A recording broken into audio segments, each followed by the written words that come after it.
IAS Amoy Kumar చుట్టూ రోజుకో భూ వివాదం చుట్టుకుంటుంది. ఇప్పటికే అమోయ్ కుమార్ పై ఈడీకి ఫిర్యాదు చేసిన భూ బాధితులు ఇప్పుడు సీఎంఓ డీజీపీలకు ఇస్తున్నారు. బీఆర్ఎస్ ప్రభుత్వ హయాంలో రంగారెడ్డి జిల్లాలో పలువురికి భూదాన్ భూములు అక్రమంగా కట్టబెట్టారన్న ఆరోపణలు అమోయ్ కుమార్ ఎదుర్కొంటున్నారు. దీనిపై హైకోర్టు కూడా ఆయనపై ఆగ్రహం వ్యక్తం చేసింది. ప్రైవేటు వ్యక్తికి వారసత్వ ధృవీకరణ పత్రం జారీ చేయడంపై ఆశ్చర్యం వ్యక్తం చేసింది. ఇక దీనిపై ప్రతివాదులకు నోటీసులు జారీ చేస్తూ విచారణను ఈ నెల 28కి వాయిదా వేసింది హైకోర్టు. ఇక ఇదే విషయానికి సంబంధించి మరిన్ని అప్డేట్స్ ధనరాజ్ లైవ్ లో అందిస్తారు. ధనరాజ్, అమోయ్ కుమార్ పై ఆరోపణల డీటెయిల్స్ ఏంటి? జ్యోతి, ఐఏఎస్ అమోయ్ కుమార్ పైన రోజుకో భూ వివాదం చుట్టుకుంటుంది. ఈ క్రమంలోనే చూసినట్టయితే మనం ఎన్ఫోర్స్మెంట్ డైరెక్టరేట్ దగ్గరకు వచ్చి కూడా చాలామంది భూ బాధితులంతా కూడా ఫిర్యాదులు ఇవ్వడం జరిగింది. మరోవైపున చూసినట్టయితే సీఎంఓకు కూడా వచ్చి తమ భూములు అన్నీ కూడా ప్రైవేట్ వ్యక్తులు లాక్కున్నారు. అదేవిధంగా ధరణికి సంబంధించినటువంటి పోర్టల్ ఆధారంగా కూడా తమ భూములన్నీ కూడా మేము కోల్పోయామంటూ ఓవైపు సీఎంఓకు, మరోవైపున చూసినట్టయితే డీజీపీకి కూడా ఫిర్యాదులు వెల్లువెత్తుతూనే ఉన్నాయి.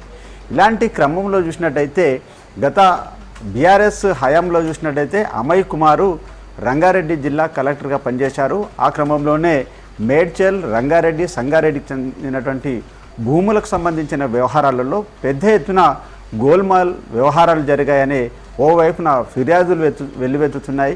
ఇలాంటి క్రమంలో చూసినట్టయితే భూదాన్ సంబంధించిన భూముల వ్యవహారం చూసినట్టయితే భూదాన్ బోర్డుకు సంబంధించినటువంటి అధికార యంత్రాంగం అంతా కూడా భూములను స్వాహా చేశారని కూడా ఇటు హైకోర్టు సంచలనమైనటువంటి వ్యాఖ్యలు చేస్తూ అమోయ్ కుమార్ని ఉద్దేశించి కూడా గత ప్రభుత్వ హయాంలో కలెక్టర్గా పనిచేసినటువంటి అమోయ్ కుమార్ పైన కూడా చాలా రకాల కేసులకు సంబంధించిన వ్యవహారాలన్నీ కూడా తమ దృష్టికి కూడా వస్తున్నాయి.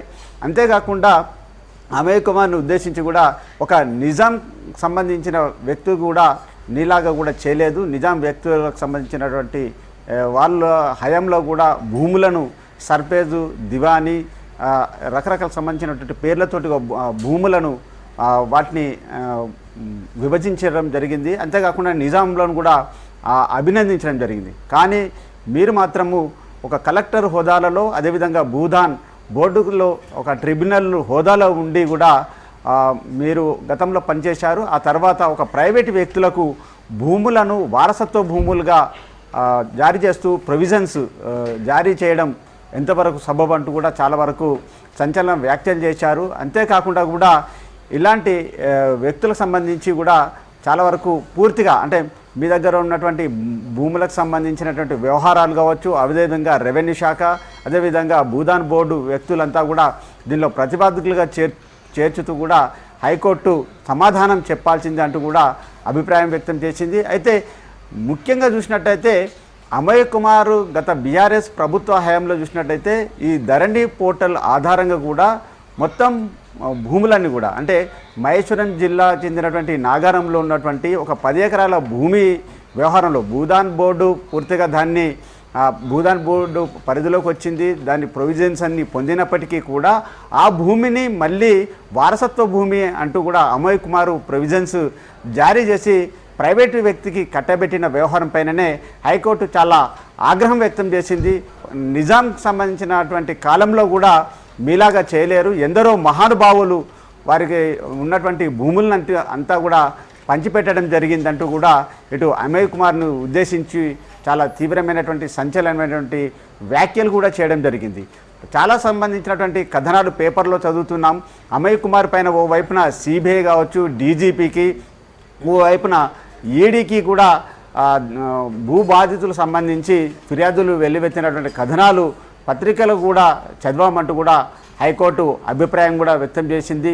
అంతేకాకుండా గతంలో పనిచేసినటువంటి ఎవరైతే రెవెన్యూ శాఖ సంబంధించినటువంటి అధికారులు ఉన్నారో, అదేవిధంగా ప్రస్తుతం ఉన్నటువంటి రెవెన్యూ ముఖ్య కార్యదర్శితో పాటుగాను భూదాన్ బోర్డు సంబంధించినటువంటి అధికారులంతా కూడా ఈ నెల 28వ తేదీన కూడా హాజరు కావాలంటూ కూడా ఆదేశాలు జారీ చేసింది. మొత్తం మీద చూసినట్టయితే భూదాన్ భూముల పరిరక్షణ కొనసాగించేందుకు గతంలో హైకోర్టు మధ్యంతర ఉత్తర్వులు కూడా జారీ చేసినప్పటికీ కూడా వాటన్నిటిని కూడా ఖాతరు చేయకపోవడం కూడా తీవ్రమైనటువంటి అసహనాన్ని హైకోర్టు వ్యక్తం చేస్తూ ఒకంత ఆశ్చర్యాన్ని కూడా వ్యక్తం చేసింది. ఎందుకంటే భూదాన్ భూముల పరిరక్షణ కోసము అధికార యంత్రాంగము పూర్తిగా భూములను అమ్ముకుంటూ పెద్ద ఎత్తున సొమ్ము చేసుకుంటున్నారనే అభిప్రాయాన్ని వ్యక్తం చేయడంతో పాటు ఆశ్చర్యాన్ని వ్యక్తం చేసింది. మరోవైపున సంచలనమైనటువంటి వ్యాఖ్యలు కూడా చేయడంతో కూడా ఒకసారిగా భూదాన్ భూ పరిరక్షణ సంబంధించినటువంటి బోర్డు చెందినటువంటి అధికారులు మరి ఈ నెల 28వ తేదీన వాళ్ళను ప్రతివాదులుగా చేర్చడం జరిగింది. కాబట్టి వాళ్ళంతా సమాధానం చెప్పి తీరాల్సిందని కూడా హైకోర్టు ఆదేశించడం జరిగింది. భూదాన్ బోర్డు చెందినటువంటి ఏదైతే 10 ఎకరాల భూములను ప్రైవేటు వ్యక్తికి ఎలా కట్టబెడతారు, అదేవిధంగా వారసత్వ భూమి అంటూ ఎలా మీరు ఇస్తారు, గతంలో ట్రిబ్యునల్లో హోదాల్లో పనిచేసినటువంటి అమయ్ కుమారు అదే భూమిని వారసత్వ భూమి అంటూ ప్రొవిజన్స్ ఎలా ఇచ్చారనే విషయాన్ని కూడా హైకోర్టు చాలా ఆగ్రహం వ్యక్తం చేసింది. అంతేకాకుండా మనం చూస్తున్నాం గత కొన్ని నెలల నుంచి కూడా చూసినట్టయితే సంగారెడ్డి కావచ్చు, అంతేకాకుండా మహేశ్వరం జిల్లా నాగారంతో పాటుగాను రంగారెడ్డి జిల్లా శంకర్పల్లిలో ఉన్నటువంటి భూములు మొత్తం మీద ఇలాంటి భూములకు సంబంధించిన భూ బాధితులంతా కూడా ఈ ధరణి పోర్టల్ ఆధారంగా కూడా గతంలో కలెక్టర్గా పనిచేసిన అమయ్ కుమార్ పైన చాలా వరకు ఫిర్యాదులు ఇస్తూనే ఉన్నారు. మరోవైపున చూసినట్టయితే ఓవైపు డీజీపీకి ఫిర్యాదులు ఇచ్చారు, సీఎంఓకు ఫిర్యాదులు ఇచ్చారు.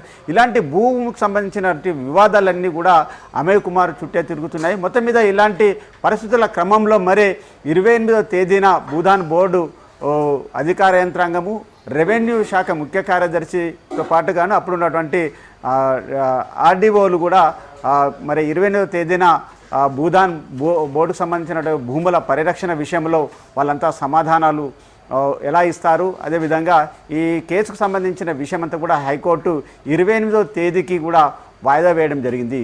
జ్యోతి.